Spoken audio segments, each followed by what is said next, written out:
Hey guys, welcome back. More good news for this weekend. It just doesn't stop. On top of that strike being resolved yesterday at midnight, now we got the numbers in for Deadpool and Wolverine, and it absolutely obliterated records and expectations, both domestically and globally. I want to talk with you about the box office numbers, some expectations for the rest of Q3, and maybe, if you're interested, if you stick around till the very end, we'll take a little sneaky peek at the spreadsheet and see what potentially lies ahead for us at the end of Q3 in terms of revenue, operating profit or loss, net income, and earnings per share. Let's get right into it.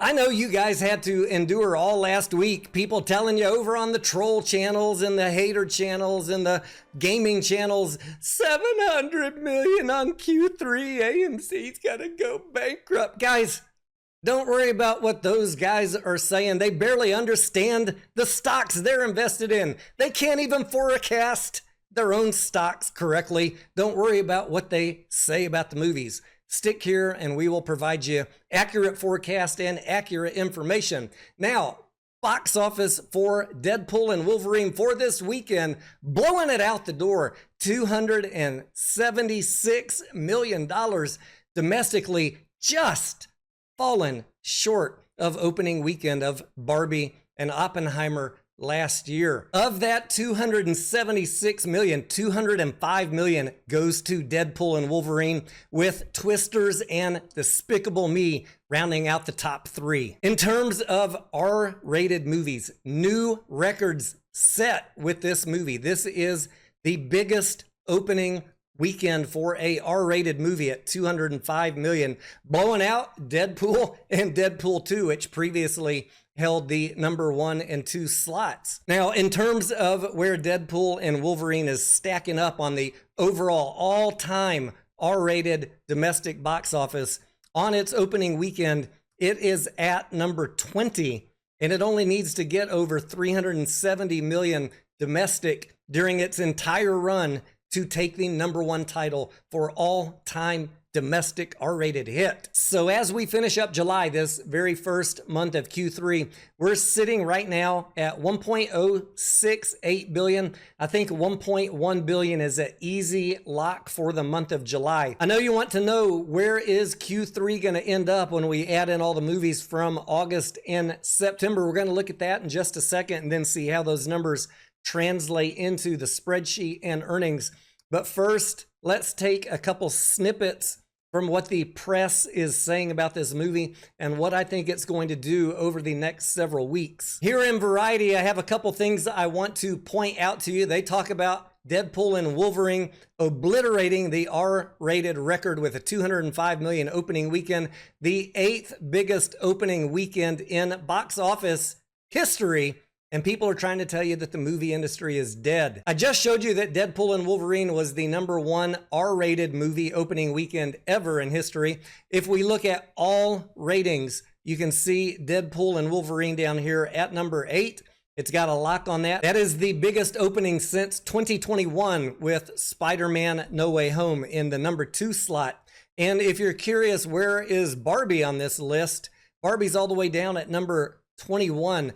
Deadpool and Wolverine blew away Barbie. Remember, last year we had the combo weekend of Barbie and Oppenheimer that made that weekend so great. As a standalone film, Deadpool and Wolverine blew those two away. Over at Forbes, we have contributing writer Mark Hughes reminding us that not only did Deadpool and Wolverine blow away records domestically, but it took in $440 million in its worldwide box office debut. And I want to scroll down here to the end of his article where he talks about his expectations for what this movie is going to do in its entire run worldwide.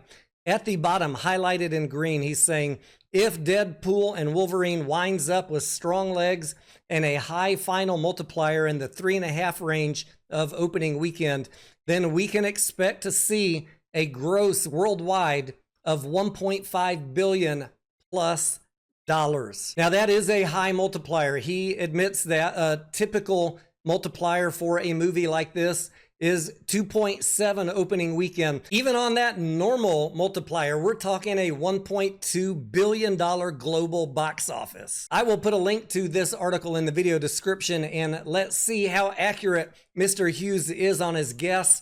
And like you guys, I'm hoping that he is right on his high side estimate. Over at the Hollywood Reporter, they have a quote from Ryan Reynolds where Ryan says, "Disney probably doesn't want me to frame it this way, but I've always thought of Deadpool and Wolverine as the first 4-quadrant R-rated film." If you guys are hearing that 4-quadrant term thrown around and you don't know exactly what that is, we are talking about male, female, under 25, and over 25. These are our 4 quadrants.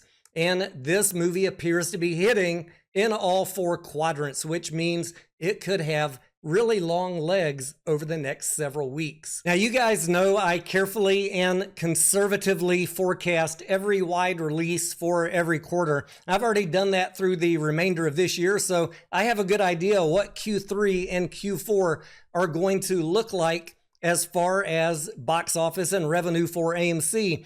And again, my numbers are mostly conservative because I don't like predicting numbers that are wildly exaggerated and then I'm incorrect. So we get a movie like Deadpool and Wolverine that blows out my numbers.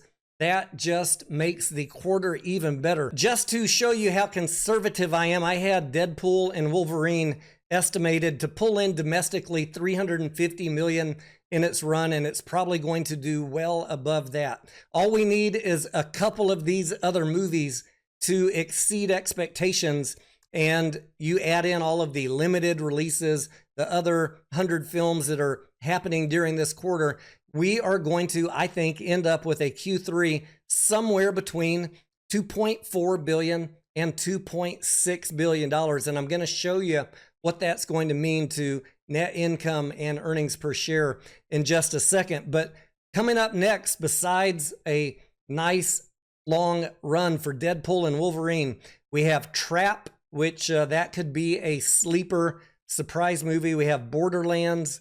We have Alien Romulus. We have The Crow. I have it very conservatively forecast. We have Beetlejuice in September. And then ending the month, we have Transformers 1 and Wolves with Brad Pitt and George Clooney. So $2 billion is my conservative wide release number. When we add in all of the other movies and any beats on top of that number, I think 2.4, 2.6 billion is a realistic expectation for Q3. I know some of you have much higher expectations, and I certainly hope those come true. But for now, I'm sticking with 2.4, 2.6, and we will revise it every week as we go, as we get new numbers coming in. Now, if we want to play make-believe, and keep in mind, these are just my estimates, if we come in with a box office of 2.4 or 2.6 billion domestic, these are the two that I have highlighted in yellow here for potential Q3 box office numbers. We also need to make a guess on what the percentage AMC grabs of that. I'm going to be very conservative here and say 30%, 30 and a quarter. What that comes down to is a positive operating profit for AMC in either scenario. It comes down to a net profit positive in both scenarios and a net profit per share between 1 and 12 cents positive. If you want to dream a little bit and say, but Tony, what if we get more than 30% of the domestic box office? Let's go to the higher end of the range just for dreaming sake here and say 32%. Then we adjust up those earnings per share to between 9 and 19 cents. So we will have to see. We're not going to find those numbers out for many months down the road. But this kind of gives you a framework for where we are headed. And keep in mind, guys, as I've been saying, if you're in the AMC play right now, this is a bet on future box office. That is the AMC play. AMC is going to be dependent on box office growing enough for it to be profitable. both operationally and on the bottom line. If you don't think that box office is ever going to improve, don't invest in AMC. If you think it is potentially going to improve, you might consider an investment in AMC, as long as you keep in mind it's a speculative investment until we're booking profitable quarters, quarter after quarter. And that is why I want you so much to be paying attention to a few things: box office forecasts, AMC's cash on the balance sheet, and any impact to cash flow on the cash flow statement, be it negative or positive. Those are the things we need to watch: box office, revenue, cash balance, and cash flow. I'm going to continue watching those, and I encourage you to do the same. And the only way you can get those numbers, guys, is by listening to clickbait channels. It's by reading the financial statements. Or tune into this channel where I will cover the financial statements with you and tell you exactly what the numbers are. Because, guys, if you're not looking at the data, if you're not looking at the numbers, you are driving with blinders on. Don't do that. Don't do that to yourself. I can't promise you how things are going to come out, but I can tell you how we're doing as we're driving down the road. Remember, guys, as we go through the next couple quarters, or maybe the next couple years, we'll see how long I'm in this play. We have a lot of people in the investment community that don't like to talk numbers. They don't ever look at the financial statements, or they're just emotionally driven. They're not logic driven. They don't look at numbers. Everything in their brain goes by emotion. Be very careful who you're listening to. Remember, I'm not here to tell you to buy, hold, or sell any stock. All I can do is tell you what I think is going to happen, and I'm happy to share with you exactly what I am doing. Always make your own decisions. Read the risk factors and the financial statements in the company's quarterly 10Qs and 10Ks, and make sure you have someone that you can listen to if you don't understand them that can explain them to you. That could be me. I'm not a CPA. I'm not a financial advisor. If you need one of those, go get one.